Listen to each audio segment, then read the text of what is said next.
খুব ভালো করে দেখো ক্যামেরার দিকে, এখানে আমার পায়ের দিকে, যে এখানে যে পাটা আছে, পায়ের পাটা কিন্তু একটু বলসের উপর, ওটা একটু কার্ভ করা আছে।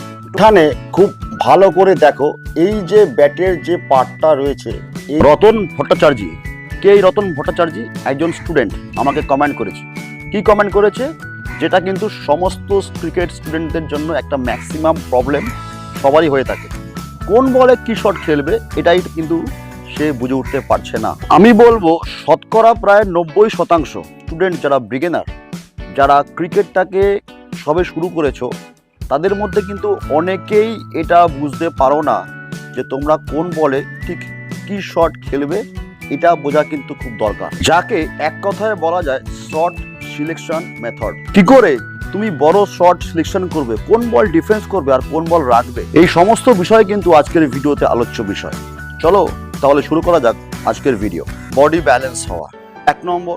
2 নম্বর যে পয়েন্টটা বলবো সেটা হলো কি, তোমার বল অবজারভেশন। প্রত্যেকটা ভিডিওতে কিন্তু এই সমস্ত কথাগুলো বারংবার করে বলি। বল অবজারভেশন, বডি ব্যালেন্স খুবই গুরুত্বপূর্ণ। আর 3 নম্বর হলো স্টান্স। এই 3টে জিনিস তোমাকে ঠিক রাখতে হবে। এখানে খুব ভালো করে দেখো, এই যে ব্যাটের যে পার্টটা রয়েছে, এই যে স্প্লাইসটা রয়েছে, এই স্প্লাইসটার গা ঘেঁষে এই যে তোমার হাতের যে ভি, এই যে হাতের ভি, এই পার্টটাকে কিন্তু বড় করে এখান থেকে এই আউটারে যে সাইড থেকে আনতে হবে। এটা আমি দেখাচ্ছি, ব্যাটের গ্রিপ, এই তুমি আনলে, দেখতে পাচ্ছ, এই আনলাম। এরপরে কিন্তু আমার সেকেন্ড পার্ট থাকবে, এই যে সেকেন্ড যে এইটা রয়েছে, এই যে স্প্লাইসের গা ঘেঁষে যে পার্টটা বেরোচ্ছে, এটা এইখান থেকে আনতে হবে, একদম এই অ্যাঙ্গেল থেকে আসবে। ভালো করে মার্কটা দিয়ে রাখো। এই স্প্লাইসের একটু মানে 80% ভিতরে থাকবে। স্প্লাইসের বাঁদিক গেছে অবশ্যই ডানহাতি ব্যাটসম্যানদের জন্য, এইটা বাঁহাতিদের ঠিক উল্টো হবে। এই পার্টটা থেকে আসবে এইখান থেকে, এই 3টে আঙ্গুল ছেড়ে ব্যাটটাকে কিন্তু ধরতে হবে ঠিক এইভাবে। বুঝে গেছো তোমরা? এবং একটুখানি দুটো হাতের মাঝখানে গ্যাপ রাখতে হবে। ক্লিয়ার? বলতে পারলাম? তো দ্বিতীয়, দাঁড়ানোটা খুব ভালো করে দেখো। প্রথম যে ব্যাটের যে পার্টটা বললাম, বুঝতে পেরেছো? এবার দাঁড়ানোর ব্যাপারটা খুব ভালো করে লক্ষ্য করো, কীভাবে দাঁড়াচ্ছি। খুব ভালো করে দেখো ক্যামেরার দিকে, এখানে আমার পায়ের দিকে, যে এখানে যে পাটা আছে, পায়ের পাটা কিন্তু একটু বলসের উপর, ওটা একটু কার্ভ করা আছে, মানে হচ্ছে পাটা আমার কিন্তু তোলা আছে, হালকা তোলা আছে, ঠিক আছে? এটা কিন্তু খুব ভাইটাল। আমি এভাবে দাঁড়াইনি, পায়ের বলসের উপর দাঁড়িয়েছি। দেখো এই যে পাটা আছে একটু কিন্তু কার্ভিং করা আছে, একটু বেঁকানো আছে, ঠিক আছে? এইটা কিন্তু খুব ভাইটাল। এই যে, হ্যাঁ, এতে ব্যালেন্স ক্রিয়েট হবে। তোমার দুটো পায়ের যে বলস আছে, এই পায়ের বলসের উপরে দাঁড়ানোর চেষ্টা করো সব সময়ের জন্য। এবং আরেকটি অপশন হচ্ছে, তোমার এই যে যখন দাঁড়ালে, এই পাটা তোমার কাভারের দিকে যাবে এবং এই পাটার ডাইরেকশন থাকবে তোমার পয়েন্টের দিকে, রাইট? এটা কাভারের দিকে খুলবে, ঠিক আছে? হালকা রাইট হ্যান্ডার ব্যাটসম্যানের জন্য, লেফট হ্যান্ডার ব্যাটসম্যানের জন্য ইকুয়াল একই হবে। ওকে, তাহলে কোন জিনিসগুলোর উপরে ফোকাস করতে বললাম, বোঝা গেল? কোন জিনিসগুলোর উপরে প্রথমে ফোকাস করতে হবে, দুটো পয়েন্ট আমি দেখালাম। 3 নম্বর যে পয়েন্টটা হচ্ছে, রতন ভট্টাচার্য, তুমি যে পয়েন্টটার কথা বলছো, বল বুঝতে পারছো না, তার জন্য কিন্তু প্রথম দুটো পয়েন্ট খুব গুরুত্বপূর্ণ। স্টান্স এবং বডি ব্যালেন্স। কী করে বডি ব্যালেন্স করবে এবং কী করে ব্যাটের গ্রিপ ধরবে, এটা কিন্তু খুব ভাইটাল। 3 নম্বর পয়েন্টে আমি সরাসরি আসছি।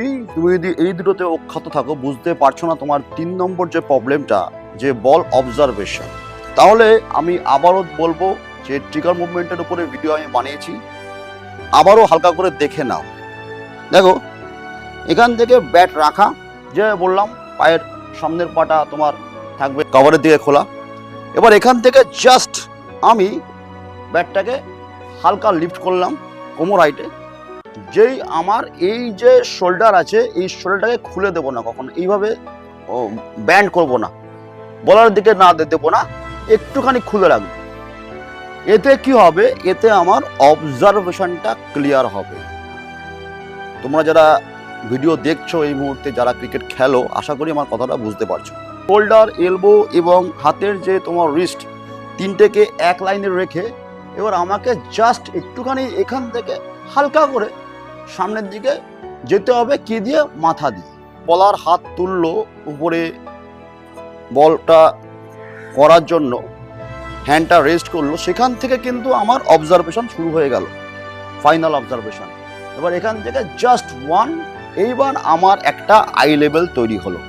আই লেভেল, এই যে দেখছো ব্যাটটা এই যে সমান্তরালভাবে রয়েছে, এটাকে বলা হয় এই আই লেভেল, মানে সেকেন্ড লাইন। এই সেকেন্ড লাইন থেকে মানে হচ্ছে আমার আই লেভেল থেকে বলটা যখনই ড্রপের দিকে যাচ্ছে, ভূমির দিকে যাচ্ছে, মাটির দিকে যাচ্ছে, আমার যেহেতু শোল্ডারটা একটুখানি বলের লাইনে আমি রেখেছি এবং একটু জাস্ট ট্রিগার মুভমেন্ট করেছি, তার জন্য কিন্তু আমার এই হাতটা যখনই উঠলো এটা কিন্তু অটোমেটিক তলার দিকে নামলো। কিন্তু এইটা কিন্তু নামাবো না, এইটা স্টিল রাখবো। কিন্তু বলটা যে অবজারভেশন করছি, এখান থেকে আমার আই বলটা ড্রপ হবে, শুধু আই বলটা ড্রপ হবে, শুধু আই বল ড্রপ হবে, আই বল, শুধু আই বল নামবে বলের সাথে।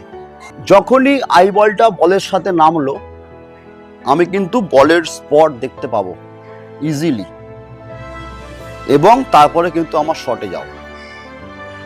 এই সমস্ত জিনিসগুলো যখন তুমি একটা লাইনে করে প্র্যাকটিস করবে, then you improve your batting. তুমি অবশ্যই ইমপ্রুভ করবে। এই সমস্ত জিনিসগুলো কিন্তু তোমাকে একটা সুতোয় বাঁধতে হবে, একটা চেনে বাঁধতে হবে। ব্যাটিং গ্রিপ থেকে আরম্ভ করে, স্টান্স থেকে আরম্ভ করে, বডি ব্যালেন্স, অবশ্যই লোয়ার পার্টে জোর থাকতে হবে, এটা খুব vital. Early observation, trigger movement যখনই তুমি করলে এখান থেকে হালকা আর্লি অবজারভেশন হয়ে গেল, এবং মাথা দিয়ে বলের লাইনে যাও, মাথা দিয়ে বলের লাইনে যাও, দেখবে 90% প্রবলেম তোমার সলভ হয়ে গেছে।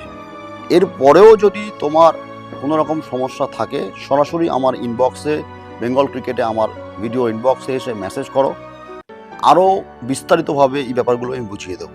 আশা করি অসুবিধা হবে না। যে জিনিসগুলো দেখালাম আজকের ভিডিওতে সেগুলো যদি তুমি নেটে প্র্যাকটিস করো আশা করি অসুবিধা হওয়ার কথা নয়। তথাপি হোয়াটসঅ্যাপ নাম্বার, কলিং নাম্বার সমস্ত কিছু ডিসক্রিপশন বক্সে আমার পেয়ে যাবে, আমি সেখান থেকেও আমাকে মেসেজ করতে পারো। ওকে, আজ এই পর্যন্তই, দেখা হচ্ছে পরবর্তী ভিডিওতে। চোখ রাখো বাংলার একমাত্র cricket channel Bengal cricket. Thank you so much.